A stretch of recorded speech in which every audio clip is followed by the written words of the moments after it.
और इसी बीच एक बड़ी खबर अयोध्या से। एसपी के पूर्व एमएलसी तिलकराम वर्मा पर जुर्माना लगाया गया है। 6 महीने की सजा के बदले 1 लाख का जुर्माना लगाया गया है। ये बड़ी खबर इस वक्त हम आपको बता रहे हैं। 21 जून 2013 को सिटी मजिस्ट्रेट को दी गई थी धमकी। कमरा ना देने पर जूते से मारने की धमकी दी गई थी। कोतवाली नगर में दर्ज हुआ था मुकदमा, जिसके बाद अब जुर्माना लगाया गया है। 1 लाख रुपए का जुर्माना लगाया गया है। केबी शुक्ला इस पर ज्यादा जानकारी हमें देंगे। केबी शुक्ला, और क्या जानकारी इस खबर को लेकर? देखिए, ये मामला 11 साल पहले का है, जब 2013 में 21 जून को सर्किट हाउस में कमरा आवंटन को लेकर सिटी मजिस्ट्रेट को धमकी दी गई थी और ये भी कहा गया था कि तुम्हें जूते से मारकर यहाँ से निकालूंगा। जिसके बाद वहां के सिटी मजिस्ट्रेट ने 2013 में जो है इसका मुकदमा दर्ज कराया था, जिसके बाद 2024 में इसकी सजा भी इनको हुई थी फरवरी माह में 6 महीने की। लेकिन तिलकराम वर्मा पे इसके खिलाफ जो है वो अपील किया। अपील के बाद 6 महीने सजा के बदले एमपी एमएलए कोर्ट ने इनको 1 लाख रुपए का जुर्माना लगाया। कुल मिला के जो दबंगई की थी सपा एमएलसी ने, उस समय बहुत दबंग माने जाते थे तिलकराम वर्मा, जो सिटी मजिस्ट्रेट को धमकी दी थी कि अगर वो सर्किट हाउस में कमरा नहीं देंगे तो उन्हें जूते से मारा जाएगा। जिसके बाद सिटी मजिस्ट्रेट ने कोतवाली नगर में मुकदमा दर्ज कराया था और उसके बाद 6 महीने की सजा भी हुई थी। लेकिन अपील के चलते इनको कोर्ट ने जो एमपी एमएलए कोर्ट ने 6 महीने तक बदले उन्हें 1 लाख रुपए का जुर्माना सुनाया है। जी ठीक है, बहुत शुक्रिया तमाम जानकारी के लिए आपका।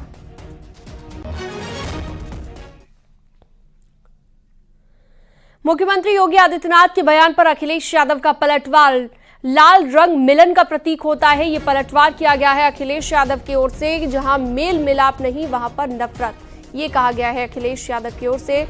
जिन्हें शक्ति बड़ी लगती है वो चुनौती मानते हैं। अच्छा बुरा कोई रंग नहीं, नजरिया होता है।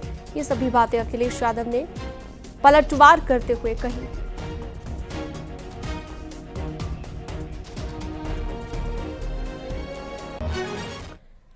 यूपी के कैबिनेट मंत्री धर्मपाल सिंह ने एसपी के अध्यक्ष अखिलेश यादव पर निशाना साधा और कहा कि अखिलेश की पार्टी का आधार ही अपराधियों पर है। साथ ही धर्मपाल सिंह ने कहा कि एसपी क्षेत्रीय पार्टी ही रहेगी। यूपी में कानून का राज है।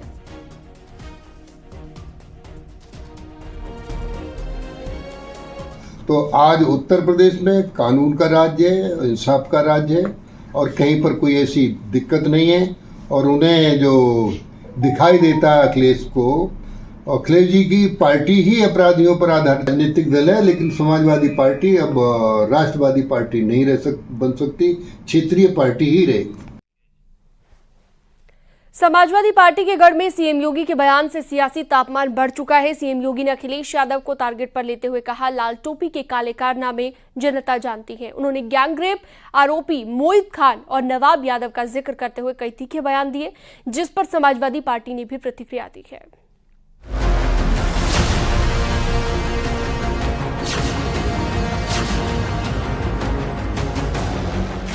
गुंडागिर्दी इनकी पहचान थी, अराजकता इनकी पहचान थी।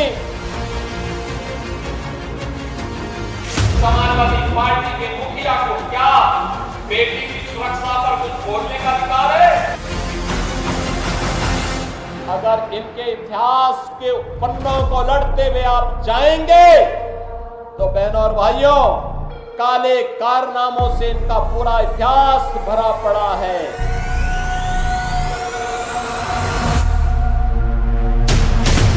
चुनाव सिर्फ 10 सीटों पर है, लेकिन तनाव पूरे उत्तर प्रदेश में। मुद्दा रोजगार और विकास का है, लेकिन निशाने पर समाजवादी पार्टी, क्योंकि योगी हर मंच से समाजवादी पार्टी के काले कारनामों से पर्दा उठा रहे हैं। अयोध्या में गैंगरेप, कन्नौज में रेप और लखनऊ में छेड़छाड़ को मुद्दा बना चुके हैं। गुंडागिर्दी इनकी पहचान थी, अराजकता इनकी पहचान थी। बेटी और व्यापारी पर सुरक्षा पर खतरा पैदा करना इनकी पहचान थी। लोकसभा चुनाव में खराब प्रदर्शन के बाद 10 सीटों पर उपचुनाव के लिए योगी खुद मोर्चे पर हैं और टारगेट पर अखिलेश यादव, क्योंकि जिन समाजवादियों पर गैंगरेप, बलात्कार और छेड़छाड़ जैसे आरोप लगे, अब उन आरोपों को चुनावी मंच से उठाया जा रहा है और बताया जा रहा है कैसे 2017 से पहले समाजवादी पार्टी की सरकार में यूपी की जनता अराजकता और गुंडागर्दी से परेशान थी और कैसे लाल टोपी वाले काले कारनामे कर रहे हैं।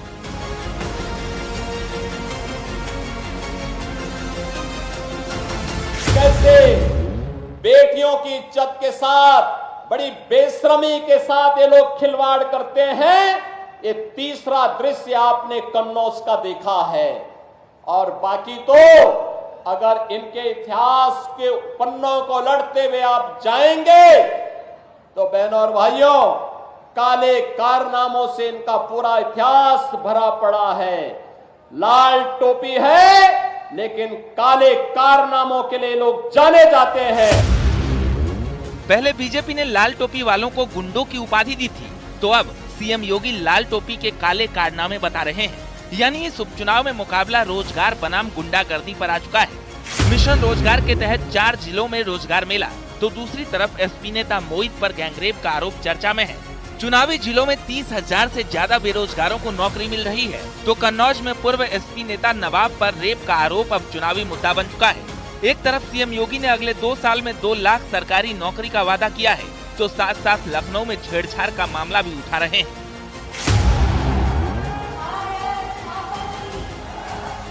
हालांकि जिस तरह सीएम योगी बीजेपी और समाजवादी पार्टी की सरकार में फर्क बता रहे हैं और लाल टोपी वालों के काले कारनामों को मुद्दा बना रहे हैं, उससे समाजवादी पार्टी में खलबली मच चुकी है।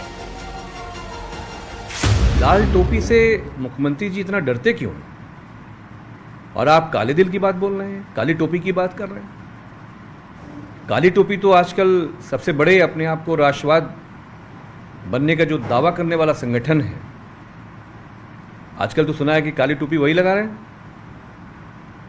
तो आदरणीय मुख्यमंत्री जी का निशाना कहीं और है, चल कहीं और जा रहा है।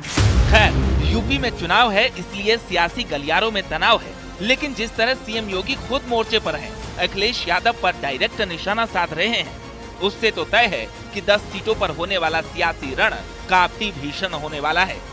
Bureau report, news 18। पहाड़ से रेगिस्तान तक जल प्रहार से हाहाकार मचा हुआ है। गुजरात के सुरेंद्रनगर में तो बांध का पानी छोड़े जाने की वजह से एक पुल ही ढह गया। वहीं कच्छ में एक कार पानी में बह गई। राजस्थान के कोटपुतली में 25 बच्चों से भरी स्कूल बस एक बरसाती नाले में पलट गई। 1 घंटे में सभी बच्चों को बचा लिया गया है।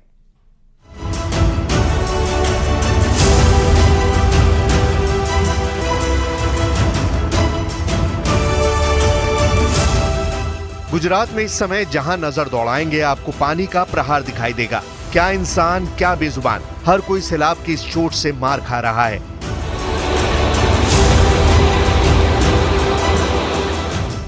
गुजरात के 27 जिले बाढ़ की चपेट में हैं। हर तरफ सैलाब के प्रहार से त्राहिमाम मचा है। हालात ऐसे हैं कि हर कोई इस भयंकर बाढ़ के आगे बेबस नजर आ रहा है। शहरों की गलियां उफनती नाले में तब्दील हो चुकी हैं, तो गांव के गांव टापू नजर आ रहे हैं। हालत यह है कि लोग छतों पर रहकर अपनी आजीविका चला रहे हैं।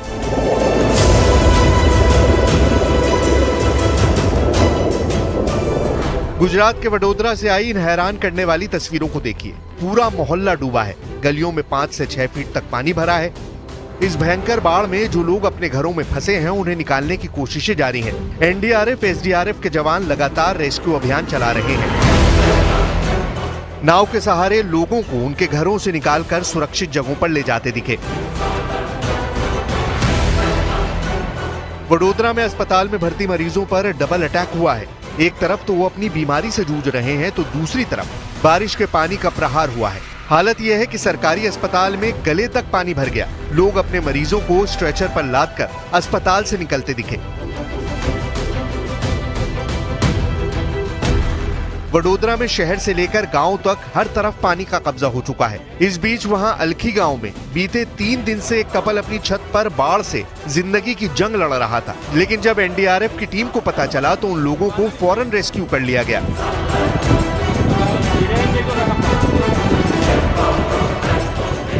इस बीच वडोदरा में एक और हैरान करने वाली तस्वीर आई है। पानी इतना बरसा कि सड़क पर सैलाब आ गया और पार्किंग में खड़ी गाड़ियां कागज की नाव की तरह बहने लगी। एक दो नहीं बल्कि दर्जनों कारें पानी में बहती नजर आईं। वडोदरा में लगभग हर गली मोहल्ले में रहने वाले लोग बाढ़ से बेबस नजर आ रहे हैं। पूरा शहर टापू बना दिख रहा है। पार्किंग में गाड़ियां डूबी हैं तो लोगों के आशियाने डूब चुके हैं। यही नहीं, भगवान का मंदिर भी इस सैलाब में समाया नजर आया। सैलाब के बीच रेस्क्यू की एक हैरान करने वाली तस्वीर जूनागढ़ से भी आई, जहां तबाही के मंजर के बीच फंसे लोगों को निकालने का अभियान चलाया गया। पानी में फंसे 7 लोगों को एसडीआरएफ और एनडीआरएफ की टीम ने रेस्क्यू करके उन्हें सुरक्षित जगह पर पहुंचाया गया। गुजरात के दाहोद में भी सैलाब ने कब्जा जमा रखा है। वहां भिलोदा नदी अपने उफान पर है। इस बीच नदी के किनारे से गुजर रहा एक मोटरसाइकिल सवार सैलाब की चपेट में आ गया। इसके बाद उसे बचाने का अभियान चलाया गया। जमीन की खुदाई करने वाली मशीन के सहारे उस युवक को कड़ी मशक्कत के बाद बचा लिया गया।